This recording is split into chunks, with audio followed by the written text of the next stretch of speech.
Recording in progress. Hi everyone,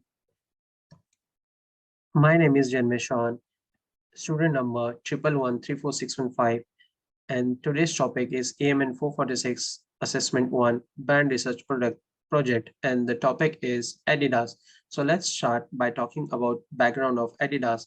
So Adidas is a German multinational company founded and headquartered in Bavaria, Germany, that designs and manufactures shoes, clothing, and accessories. It is the largest sports manufacturer in Europe and the second largest in the world.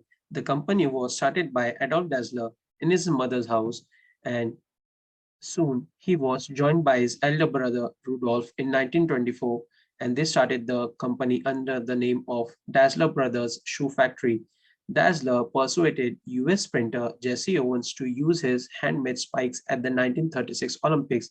The branding, which was bought in 1952 from Finnish sports company Karhu Sports for the equivalent of 1600 euros and 2 bottles of whiskey, became so successful that Karhu described Adidas as the Three Stripes Company. So let's talk about the question one, that is frame of reference. So frame of reference is done by identifying the target market and their main competitors. Different consumers have different various perceptions and preferences. So it is necessary to divide a market of potential customers into different groups, which is called as market segmentation. In demographic segmentation, the target market of Adidas are consumers that are aged between 12 to 34 who are mainly involved in sports activities and that they focus mainly on men. In the psychographic segmentation by Adidas to establish a premium position in the mind of customers, Adidas's premium pricing strategy helps the brand to direct its desired group of customers. In distinguishing ethics, Adidas products are often used in professional events such as international sports competitions. Adidas has also targeted football and tennis players. In geographical division, Adidas is more focused on European market. Let's talk about Nike. In demographic segmentation, Nike is mainly focused on men and women that are aged between 18 and 40 years old. Nike is more successful in women's advertising as compared to Adidas. In psychographic segmentation, Nike is aimed at anyone of any age who wants to live an athletic life and believes that everyone is an athlete. In distinguishing ethics for Nike, it focuses on basketball. Most basketball players wear it because of its unique design and lightweight. By geographical division, Nike is more focused on the US market. Let's talk about Puma. For Puma, the main market is 15 to 30 years age group with the highest endurance in sport. Puma pays equal attention to its demographic audience, which includes both women and men. As for Puma, they are involved heavily in all of the games like basketball, football, as well as cricket, which is the most popular sports in the third world countries. Puma has a 90% target set for Asian markets, making them a major shareholder in those countries. Let's talk about question number 2, that is point of parity. So the main point of parity between Adidas, Nike, and Puma is that shoes are their biggest category, and also sports related items such as clothing, bags, and accessories. At the time of promotion, Adidas, Nike, and Puma all have the same type of marketing strategies with little differences. Adidas focuses on sponsoring a team or major sports events and sponsoring large sporting events like FIFA, UFA, NBA, cricket, and Olympics. Adidas uses a market skimming strategy, meaning that prices depend on their appearance and color. Another main point of parity is that Adidas has a MI coach pacer that has functions like tracking speed, heart rate, and movement. And the Adidas logo is 3 lines, which looks like a mountain structure. It means the challenges that people face in their life journey. Its main idea is to support the athletes, as well as the slogan impossible is nothing and is fair to what the genre means. Nike relies heavily on the influence of celebrity football and basketball, and everything related to these specific sports. The pricing strategy used by Nike is premium segments as target customers. Overall, the pricing of Nike products is higher than that of Adidas. The brand features not only enhances brand awareness but also promotes the building of strong, popular, and diverse organizations. Nike attracts its customer through its image-focused marketing strategy, which is achieved with a unique logo and advertising slogan, "Just Do It." Similarly, Nike has developed a line of Nike Plus products with partnership with Apple, allowing the athletes to track their distance, speed, calories burned, and the heart rate, and sends you online to compare performances and set new goals. The Nike logo is simple but memorable and flexible, conveying movement and speed.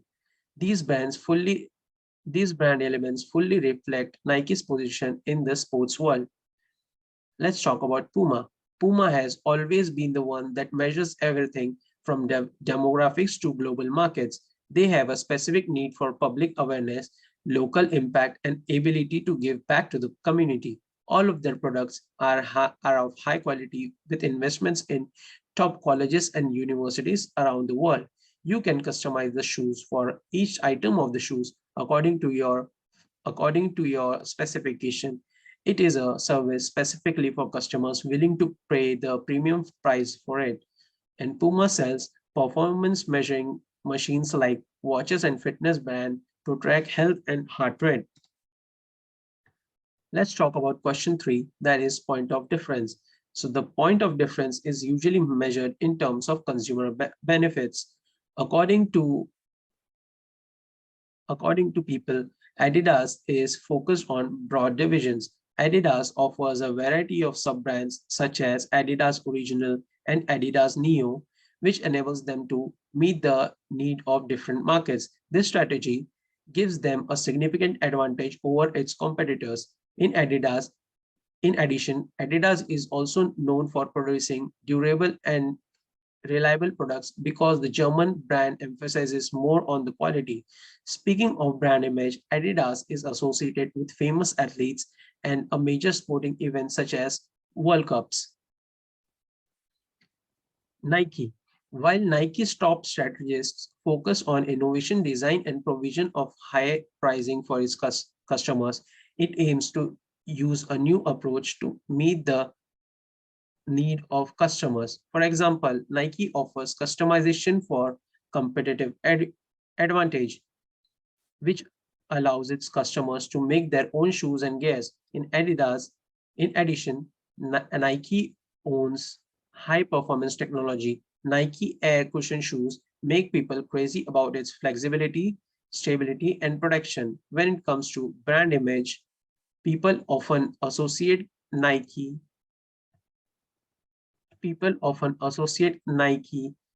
with high status, fashion style, and winners in competitive sporting activities. So for the fourth question, that is knowing about the meaningful level of brand equity, I interviewed 10 participants for knowing the brand equity of Adidas. I used Adidas Superstar and Nike Air Max for this experiment. So I set the prices of Nike Air Max constant at $200 and then just change the prices of Adidas Superstar by 10%. So in the starting, I set the prices of Adidas Superstar at $180 and that of Nike at $200 and then ask the participants which one would you buy. And for that, 50% of the participants said that they would buy Adidas Superstars and 50% of the participants said that they would buy Nike Air Max. So I again increased the prices of Adidas Superstar by 10% and now the prices were set at $200. At that time, when I asked the participants which one would you buy, 60% of them would say 60% of them said that they would buy Adidas Superstar and 40% of them said that they would buy Nike Air Max. I then again increased the prices by 10%. Now the prices of Adidas Superstar were at $220.